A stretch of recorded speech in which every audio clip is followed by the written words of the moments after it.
Hello everyone, welcome to Prateek IQ। आज के video में हम लोग देखेंगे best 2000 plus static GK series का पार्ट 4। सो स्टार्ट करते हैं। सबसे पहला क्वेश्चन क्या है, लोहे के 5 किलो ब्लॉक की तुलना में लोहे के 10 किलो के ब्लॉक में निम्नलिखित में से किसका मूल्य दोगुना है, मतलब किसकी वैल्यू डबल है। तो इस क्वेश्चन को देखने से पहले थोड़ा सा कॉन्सेप्ट जान लेते हैं। वेट और मास के बीच में क्या रिलेशन होता है। तो वेट इक्वल टू क्या लिखते हैं हम लोग, मास इंटू जी, यही लिखते हैं ना। इसका मतलब क्या हुआ कि जो क्वेश्चन में क्या गिवन है, वेट गिवन है, हमें मास के फॉर्म में रिलेशन निकालना है। तो कैसे लिखेंगे कि मान लो कि पहले ब्लॉक का वेट W1 है और मास क्या है, M1 है। तो ऐसे लिख सकते हैं W1 equal to M1 into g. G तो कांस्टेंट रहेगा दोनों ब्लॉक के लिए। और W2 कितना हो जाएगा दूसरे ब्लॉक के लिए, M2 जी। अगर इसको इन दोनों को डिवाइड करते हैं तो क्या आएगा, W1 upon W2 equal to M1 upon M2, यही आएगा। W1 कितना था उसमें, 5 था। W2 कितना था, 10 था।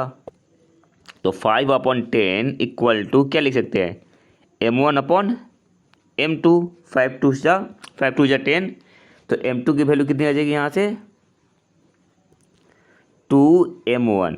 मतलब मास क्या होगा, डबल होगा। अब आते हैं क्वेश्चन पे। पूछ क्या रहा है कि 3 वैल्यू गिवन है आपके पास। एक तो इनर्शिया है जिसको क्या बोलते हैं, जड़ता। दूसरा मास है और तीसरा वॉल्यूम है, आयतन। तो अभी हमने क्या देखा, मास डबल होगा ना। तो ये तो सही है, ऑप्शन 2 सही है, मास की वैल्यू डबल हो जाएगी। क्यों, क्योंकि M2 इक्वल टू 2M1 आया था हमारा, तो मास कितना होगा, डबल हो जाएगा। अब आते हैं इनर्शिया पे। तो हम क्या जानते हैं कि इनर्शिया जो होता है ना, वो किस पे डिपेंड करता है, मास पे और डेंसिटी पे। अब डेंसिटी तो सेम है ना दोनों के लिए, दोनों लोहे का ब्लॉक है तो डेंसिटी तो सेम है। तो इनर्शिया आप किस पे डिपेंड करेगी, केवल मास पे। और मास क्या हो जा रहा है, डबल हो जा रहा है, तो इनर्शिया भी क्या होगा, डबल हो जाएगा। तो 1 ऑप्शन भी सही है, जो जड़ता है वो भी डबल हो जाएगी। अब आते हैं वॉल्यूम पे। तो हम लोग क्या जानते हैं, मास इक्वल टू क्या होता है, volume into density. Density same है, मतलब क्या हुआ, जो वॉल्यूम है किसके प्रोपोर्शनल है, मास के। और मास डबल हो रहा है तो वॉल्यूम भी डबल हो जाएगा। तो ये ऑप्शन भी सही है, वॉल्यूम भी डबल होगा, मास भी डबल होगा और जड़ता भी, इनर्शिया भी डबल होगा। तो करेक्ट आंसर क्या होगा, करेक्ट आंसर हमारा यहाँ पे हो जाएगा all of the above. Option D will be the correct answer. अब आते हैं क्वेश्चन नंबर 2 पे। निम्नलिखित में से कौन उत्तरी पंचालों की राजधानी थी। आपके पास ऑप्शन है, option A Ahichhatra, option B Kampilya, option C Vajji, option D Panchala. तो करेक्ट आंसर क्या होगा, ऑप्शन ए अहिछत्र। उत्तरी पंचालों की राजधानी कहाँ थी, अहिछत्र में। फिर आते हैं काम्पिल्य। काम्पिल्य किसकी राजधानी थी, दक्षिण पंचालों की। काम्पिल्य दक्षिण पंचाल की राजधानी थी। काम्पिल्य किसकी राजधानी थी, दक्षिणी पंचाल जनपद। और उत्तरी पंचाल जनपद की राजधानी क्या थी, अहिछत्र। और वज्जी क्या है, महाजनपद है। वज्जी जो है वो महाजनपद है और इसकी राजधानी क्या थी, वैशाली। वज्जी की राजधानी कहाँ थी, वैशाली। अब आते क्वेश्चन नंबर 3 पे। बिंबिसार का दूसरा नाम क्या था। आपके पास ऑप्शन है, option A Shrenik, option B एकराट, ऑप्शन सी सर्व छत्रांतक, ऑप्शन डी शालीमल। तो करेक्ट आंसर क्या होगा, बिंबिसार का दूसरा नाम था श्रेणिक। ऑप्शन ए आपका करेक्ट आंसर होगा। अब आते हैं ऑप्शन बी और ऑप्शन सी पे। तो सर्व छत्रांतक की उपाधि महापद्मानंद के पास था, जो नंद वंश का शासक था। सर्व छत्रांतक की उपाधि किसके पास थी? महापद्मानंद के पास, जो नंद वंश का शासक था और इसने एकराट की भी उपाधि धारण की थी। तो एकराट और सर्व छत्रांतक दोनों किसके पास था? महापद्मानंद के पास, जो कि नंद वंश का शासक था। अब आते हैं क्वेश्चन नंबर 4 पे। क्वेश्चन नंबर 4 क्या है? इंदिरा गांधी वन्यजीव अभयारण्य किस राज्य में स्थित है? आपके पास ऑप्शन है, option A Tamil Nadu, option B Karnataka, option C Kerala, option D Punjab. तो करेक्ट आंसर क्या होगा? Option A Tamil Nadu. इंदिरा गांधी वन्यजीव अभयारण्य कहाँ स्थित है? तमिलनाडु में। अब आते हैं क्वेश्चन नंबर 5 पे। चित्तौड़गढ़ का विजय स्तंभ राणा कुंभा की जीत के उपलक्ष्य में निम्नलिखित में से किस युद्ध में बनाया गया था? चित्तौड़गढ़ का विजय स्तंभ राणा कुंभा की जीत के उपलक्ष्य में निम्नलिखित में से किस युद्ध में बनाया गया था? आपके पास ऑप्शन है, option A battle of Chittor, option B battle of Sarangpur, option C battle of Gagron और option D battle of Gogunda.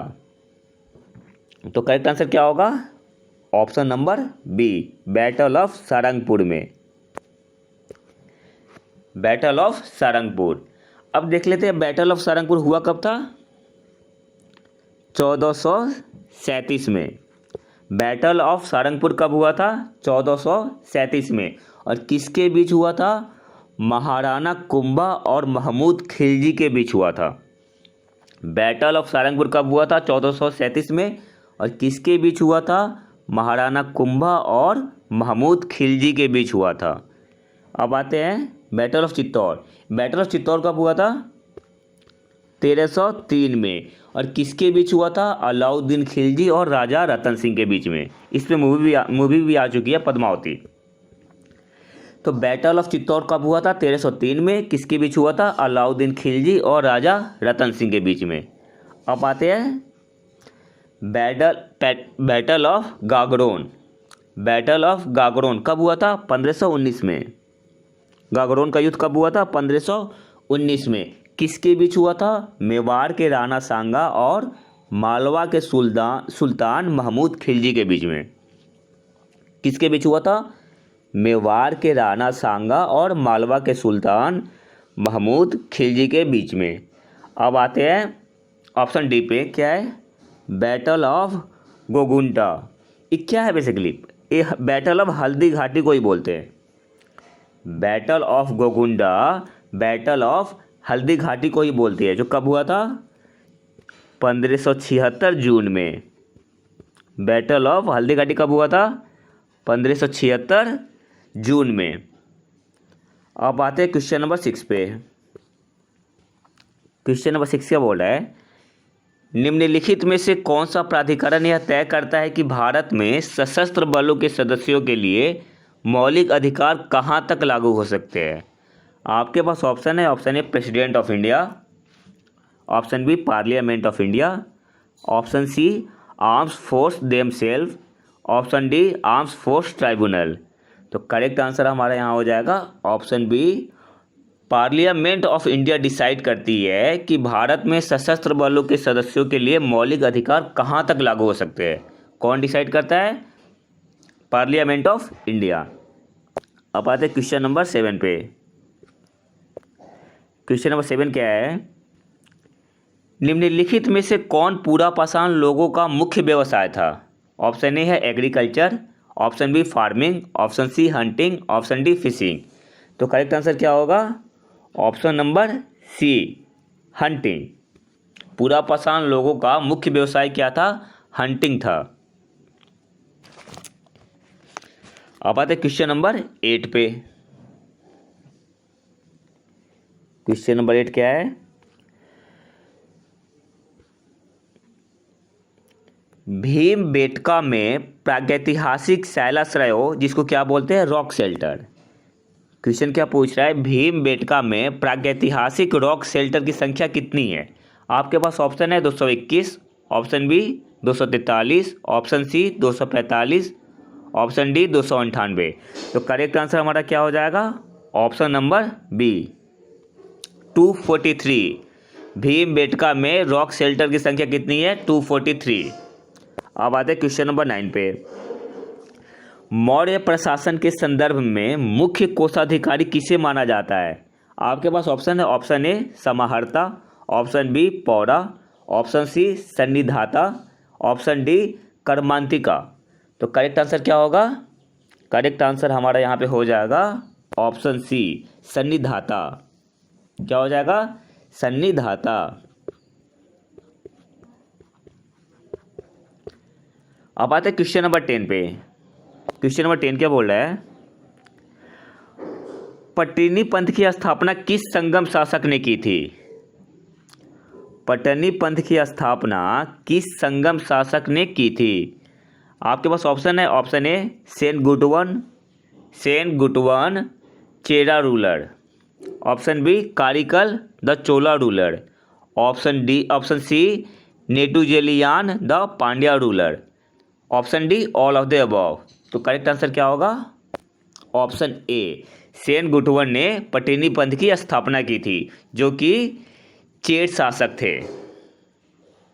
Sen गुटवन ने पट्टिनी पंथ की स्थापना की थी, जो कि चेर शासक थे। तो ये था हमारा पार्ट 4। मिलते हैं नए वीडियो में नए टॉपिक के साथ। तब तक के लिए नमस्कार, जय हिंद।